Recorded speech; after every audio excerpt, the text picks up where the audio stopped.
Good morning, Secondary 3 history students. I'm Mr. Seow, and today we'll be talking about inference. The source-based skill of inference is the most basic skill that you have learned in history from Sec 1, and you have been tested since Sec 1. So I'll go through this lesson quite swiftly to recap some key details. As with all videos, at any point, if you need to speed up, slow down, or pause, please do so to suit your learning pace.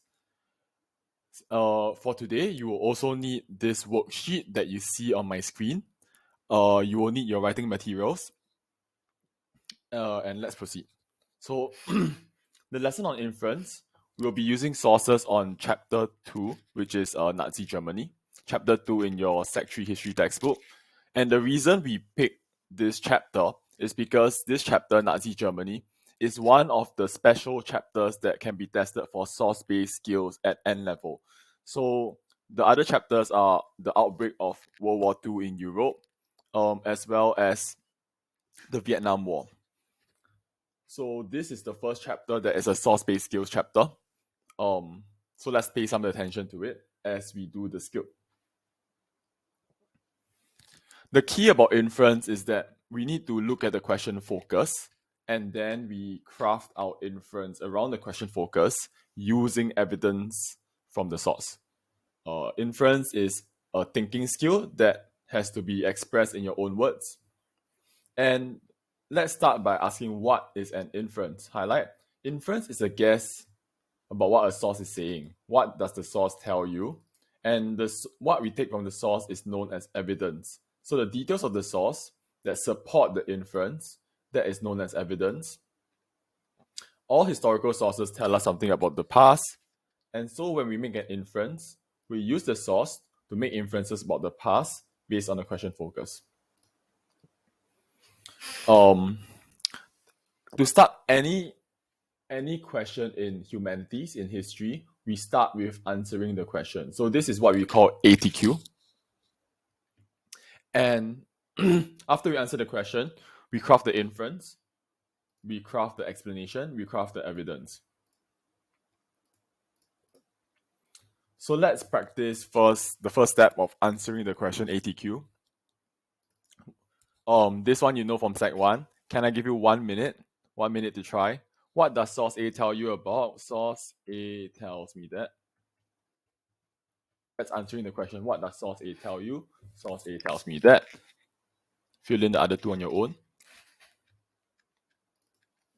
This would be, I can infer from source B that. I can learn from source C that. So this is something we have done before. Whenever you see a question, you answer the question. This is the most fundamental, basic starting point that you need as an upper sec history student. So let's proceed straight to the background information. Our source-based case study will be about the rise of the Nazi Party in Germany. The sources and the background information, I must credit the 2022 3 Express History WA2 exam paper set by Mr. Denzel Loh. So that's where all the sources come from. So props to Mr. Loh. The rise of the Nazi Party. So we recap, the Nazi Party was founded as something called the German Workers' Party. It was renamed Nazi Party in 1920. It has the military branch.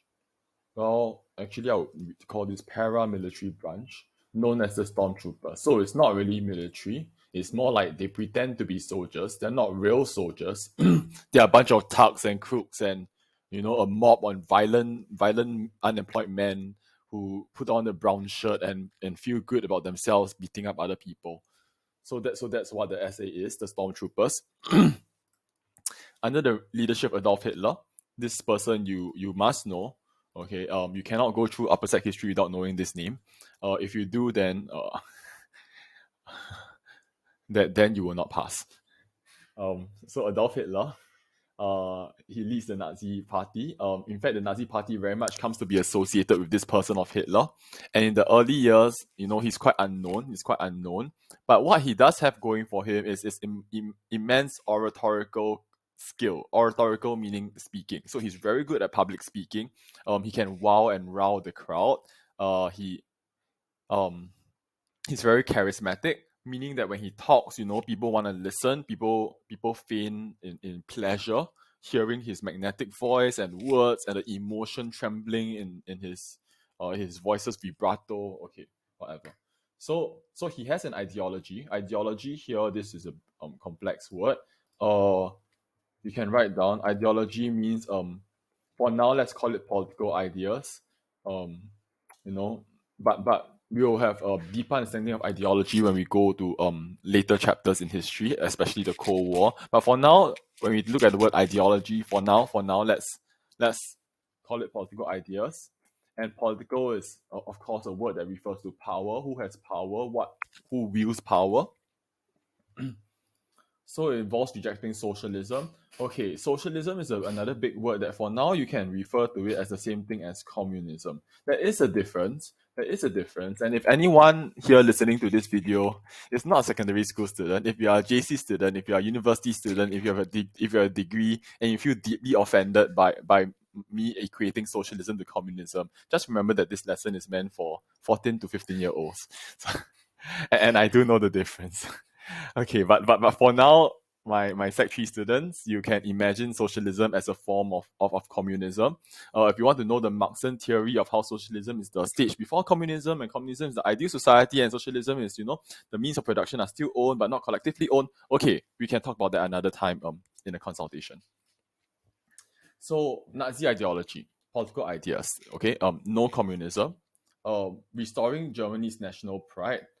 Okay, this one, it goes back to chapter 1.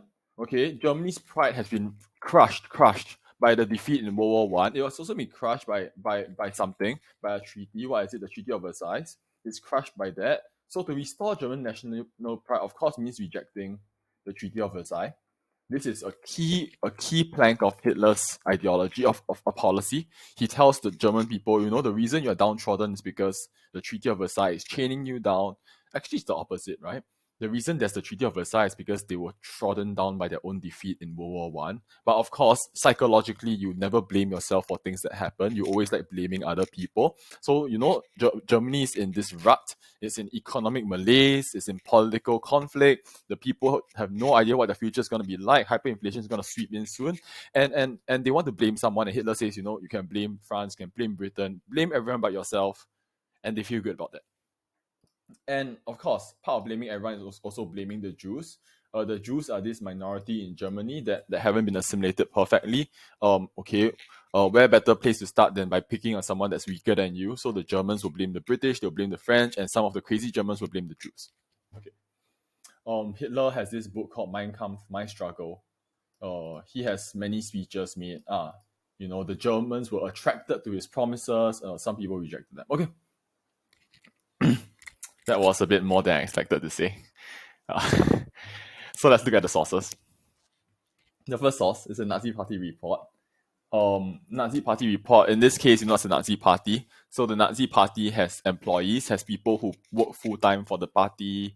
What does that include? It includes, things such as organizing rally. You think about it. Hitler gives a speech. Where's the microphone coming from? Where's the stage coming from? Who booked the venue? Like, someone has to do all these things, right? It's not Hitler because his only job is to make the speech. So he has all his little lackeys that go around and do the actual the groundwork of booking the venue, making observations, providing the torches, the torches for night speeches. So nowadays you go to a J. Cho concert, they give you light sticks, and of course, funnily enough, in the recent concert, people complained that the J. Cho light sticks were not working or whatever. So the 1919 version of the light stick is the torch, right? You get a sort of like a wooden stick, you wrap it in a cloth, you put oil on it, you set it on fire, it'll burn for a while. It's very beautiful. So these torchlit parades, so there are torches and so on and so forth. So the Nazi Party officials, Nazi Party employees, they organize these rallies. They book the stage. They get the microphones. They spread the posters telling everyone Hitler's gonna come. It's gonna be a great speech, and then people show up, and then they write a report about it. So I've talked for very much. Why don't you pause the video now or take 3 minutes to read the source?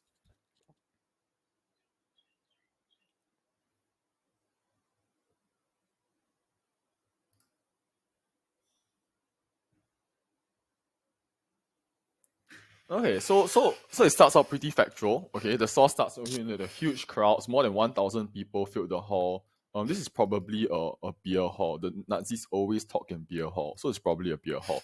4/5 support the Nazis and 1/5 support the communists. Okay, so most of them are on the Nazi side. But the communists have people on the street ready to take strong action. What does this mean? I told you, right? The Nazi stormtroopers are thugs, they are bullies, they are local vagrants, they put on a brown shirt and beat people up. Well, the communists have them too. So the Nazis and communists have, like, their version of unemployed men putting on a uniform and beating each other up, and they think that's very cool. It's a spectacle. So you know what's going to happen. Both sides have picked up chairs, beer mugs, tables. A savage fight began. The communists left with 85 wounded. We had 3 badly wounded, and okay, this report says that they won. They won. Communism, terrorism had been bloodily crushed. What can we learn about the Nazis' policy towards the communists? Okay, great. So let's start with ATQ. What can you learn?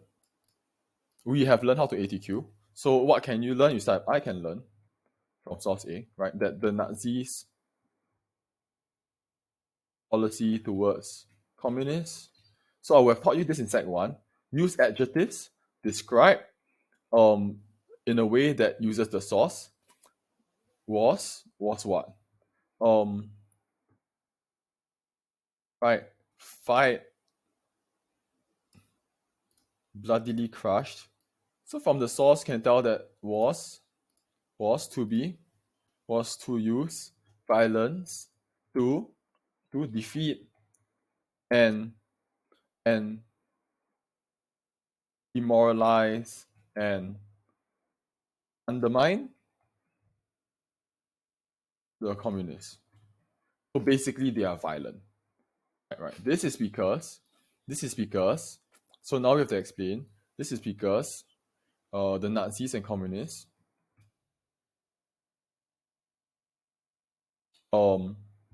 what happened? Had many supporters at each other's rallies, political events, and were often spoiling for a fight and confrontation.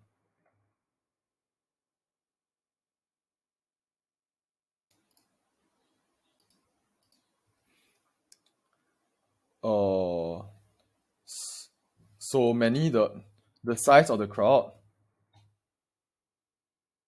the size and angle of the crowds would easily lead to violence. Okay. And the communists and Nazis hated each other as well. So where can we see all this? We can see this in the huge crowds.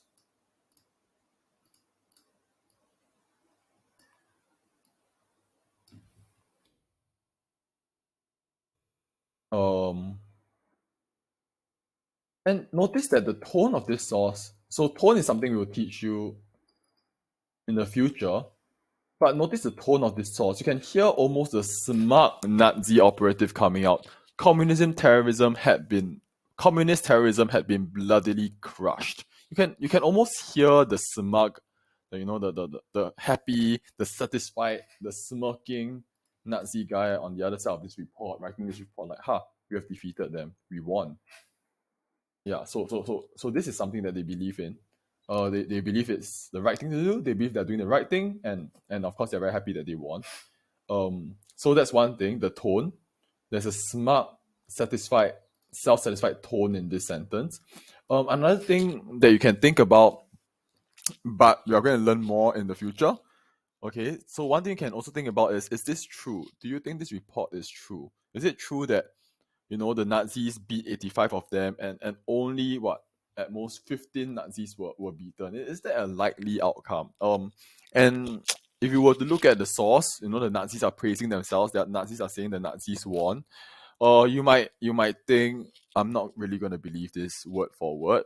The Nazis have every reason to embellish and to say that they won. The Nazis want to look good. So they might have a purpose to this, a purpose, right? Okay. Okay, so are you satisfied? This is an inference.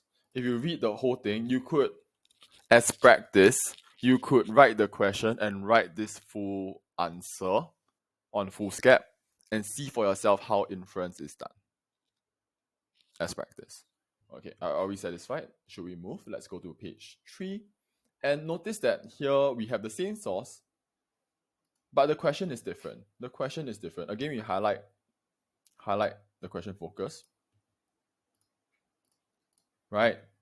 So notice that when it comes to inference, I could ask you any number of inference questions on one source. I can flip and switch the focus, and you have to use this new focus every time to respond to my source. Use the focus, use the question. So in this case, the Nazi Party's approach, I think this is the perfect sentence.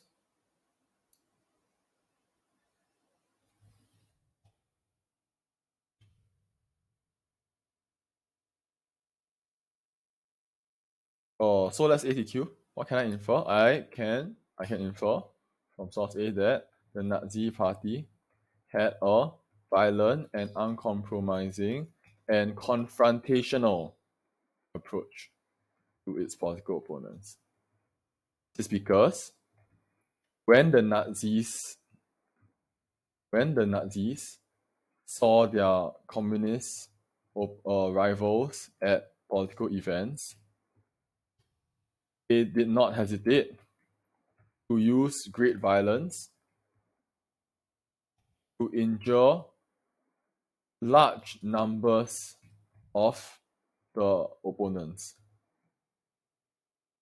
They even did so quickly before law enforcement could arrive.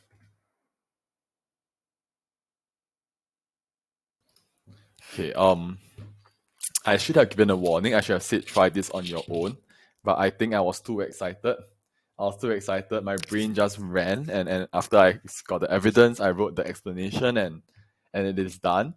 So if you haven't really thought about what I just wrote yet, you can reverse the video a little bit and try this question on your own. Otherwise, this is one way you could infer for the question on the approach. The key is to flesh out the inference, and in this case, this inference has to come out. It's violent, uncompromising, and confrontational. No chance, right? The Nazis didn't give any chance to their opponents. The moment they see the communists, they are, we're gonna beat you up. Okay. Okay, and look, that's yet another focus. So this time, pause the video, highlight the focus, try it on your own, take 10 minutes, try this on your own. Pause. Give yourself a chance.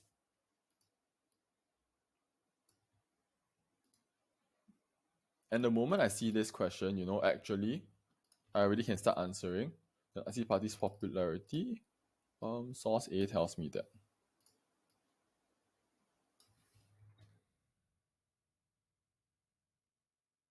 So typically it's either was popular or was not popular. Well, okay, the evidence is no longer this, right? Popularity, I think the evidence comes here. Aha. This would be great evidence.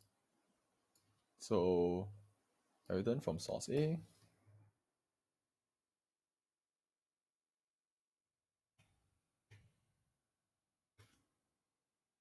So I've chosen the evidence. I hope you chose the same one.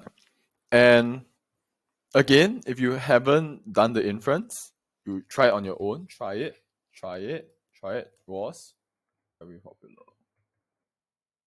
Germany. This is because I hope you tried it.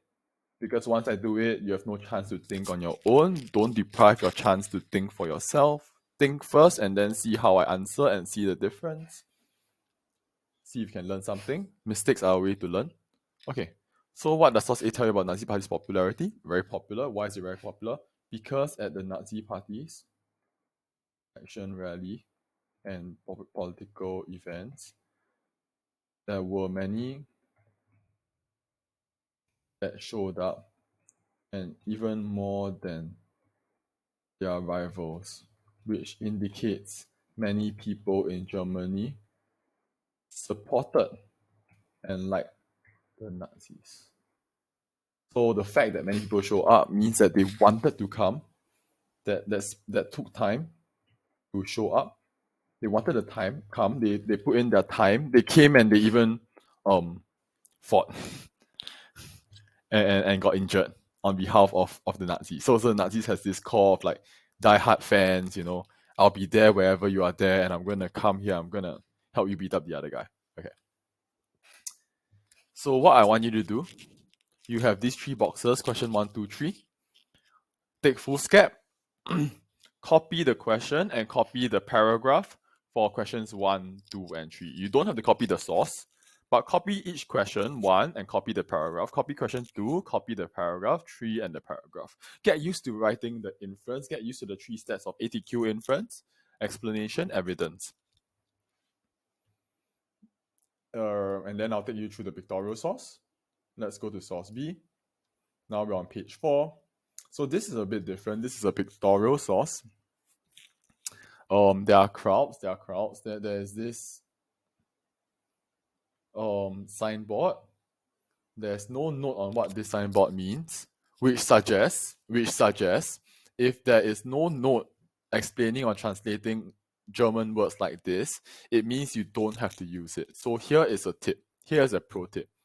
If you ever see a source where there is a foreign language word that you don't understand, the likelihood is you don't need it.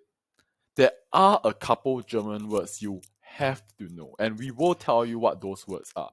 So one example of a German word that you would have to know is Diktat, dictated treaty, Diktat. Another one you would have to know is Lebensraum, which is land, which is the desire for land. But for this case, you won't need to know these 2 words. What do you need to know? You do need to know that this is a Nazi Party event. And you do need to take a look and you need to see like, there are a lot of people and they're all rushing Hitler. And how do I know this is Hitler? Well, one hint is the mustache. But the other hint is here. It's a photograph by Hitler's official photographer. So what's his job? Taking pictures of Hitler. So you would expect from the provenance that Hitler is somewhere here. Look at where everyone is looking, and that's Hitler's magnetic charm. Magnetic. Attracts all the iron and rust. Okay. So this should be question 4. I'm sorry, I'll change the worksheet before I print it for you. Here's question 4. What can you learn from source B about the Nazi Party's popularity in Germany? Again, highlight the focus, Nazi Party's popularity in Germany. And this is a very easy inference. The only thing new is how do I infer from a picture source, right? So let's do the same steps, ATQ. I can learn from source B that the Nazi, that what? Write it, try it, that very popular, right? Why do I say that? Why do I say this? Is because, well, maybe let's do evidence first. This is evident from source B. It shows. Now I use the word shows because it's a picture. Remember that the previous source A, I always said which states. Now I use the word show, which shows Hitler making a speech and crowds of adoring fans thronging and surrounding and rushing towards him. Right. They are all listening avidly to every word Hitler has to say. So the fact that they're also attentive, they're all there, is because the Nazis' political speeches and rallies were very well attended, which implies that there were many supporters willing to come out and attend and to and support the party. There were many Nazi supporters in Germany. So the fact that people are coming means that they really like the Nazis, right? Otherwise, on a wonderful, pleasant Sunday afternoon, you would just stay home and watch and listen to the radio. But they all came out. They are wearing their top hats, and they all want to hear Hitler say something about the Treaty of Versailles again. Okay, so this is how we do a picture inference, and I just got reminded of something. I should have said it earlier. And a picture inference is actually very easy because when you do the evidence by describing the picture, or evidence for a picture is what do you see, right? You don't run into this problem of lifting. You cannot be lifting from a picture because you're just describing what do you see. Whereas for a textual source, and please write this down here, evidence is what the source says. Quote the source. Notice that I do not repeat words from the evidence in my explanation. I didn't use the word huge crowds. I didn't use the words filled the hall. So huge crowds filled the hall. I did not reuse these words because in inference, we have to use our own words. We cannot lift, not for the inference and not for the explanation. Um, so the picture source in a way is easier than the textual source because there is no danger of lifting. There are no words here that you are lifting. You are just describing what you see. There are many people, and then you give the explanation. Oh, well attended, which means many supporters in Germany. Okay. So sorry, at this point I need you to renumber all the questions from 3 onwards. So that's 4, 5. Well, actually I'll renumber it and then I'll print the correct version for you. So we now come to source C. Source C is yet another twist on the inference question. Let me just take 5 minutes. Let's do this. Pause the video, read source C. Read source C.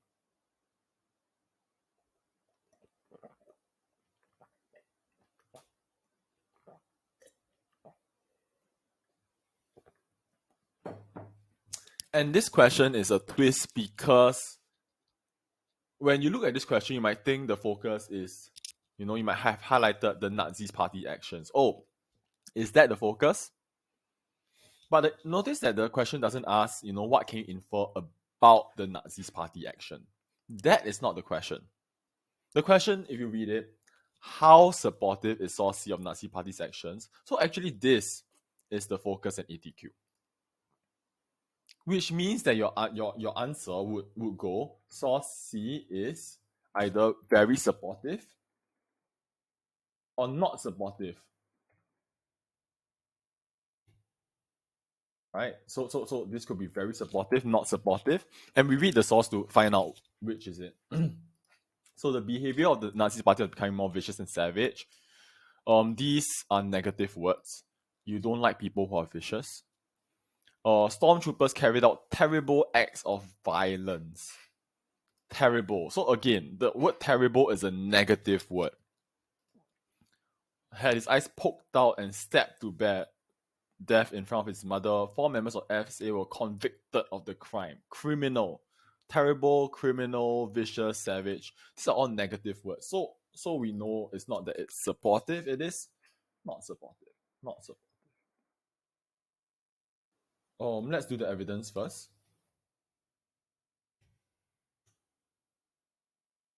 One reason I do evidence first, Sec 3 students, you have realized, one reason I do evidence first is so that when I craft my explanation, I don't repeat the words. I don't lift by accident. I make sure to write my own explanations. So that is one reason I do evidence first. So I understand that when you're writing on foolscap, it's not in this kind of nice little boxes.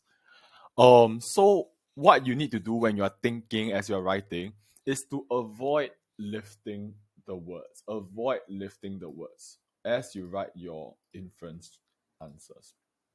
Not supportive because the source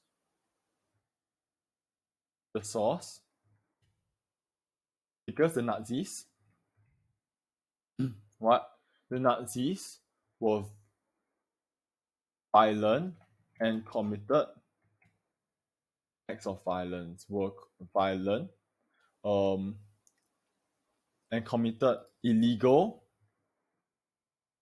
and harmful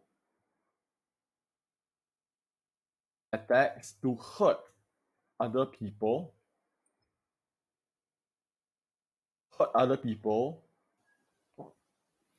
in horrible ways. This behavior was unacceptable, and the Nazis would be jailed, punished for it. Vicious and savage, Nazis were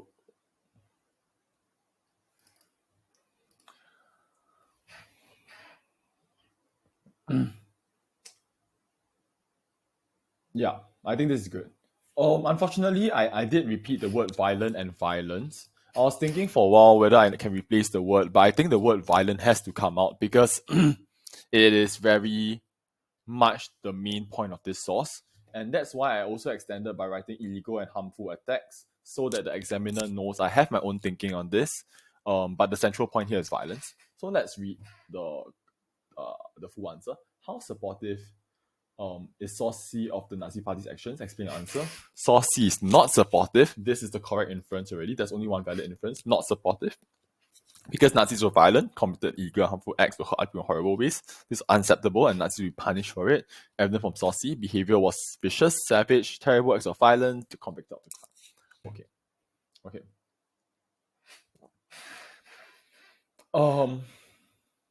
So question 6, the final one. Does source C agree? Now, this is very similar to 5. So in this case, source C agrees or source C does not agree.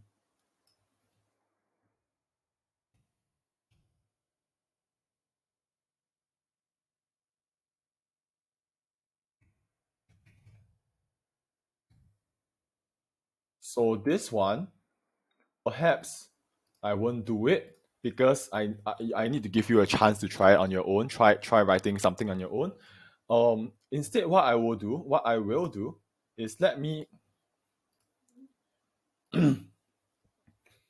take 2 minutes, read the source again, highlight the evidence you want. Yeah, I won't do it at all. Let me just let you try this on your own. So try this box on your own. Write in the full inference. Use your own words. Again, evidence is quote the source. Source's words. And perhaps you'll discuss it in class. Okay, so let's summarize the lesson. Inference. The steps are ATQ, infer, explain, evidence. ATQ, you know how to ATQ. Infer, use the question focus. Explain, start with this is because. Evidence, you go this is evident from. And then for picture, or describe what you see. X is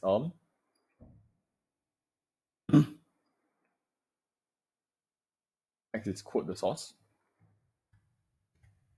And statistical or data source and numbers. So this is how we do evidence. Picture, describe what you see. Text, quote the source, the words. If it's a data source, if it's numbers, you must give numbers. You must give at least 2 numbers to compare. Cite 2 sets of numbers. Compare them. That's all I have for you for inference. If you want to check your answers on the very last page, there is this rubric where you can sort of check, is your inference excellent? And this is something that you can use to check all your inference questions. And that's the end of my lesson today for inference. I hope you understood what I was doing. And please copy out the full answers for 1 to 6 on Foolscap. Okay, that's it. Thank you. Have a nice day.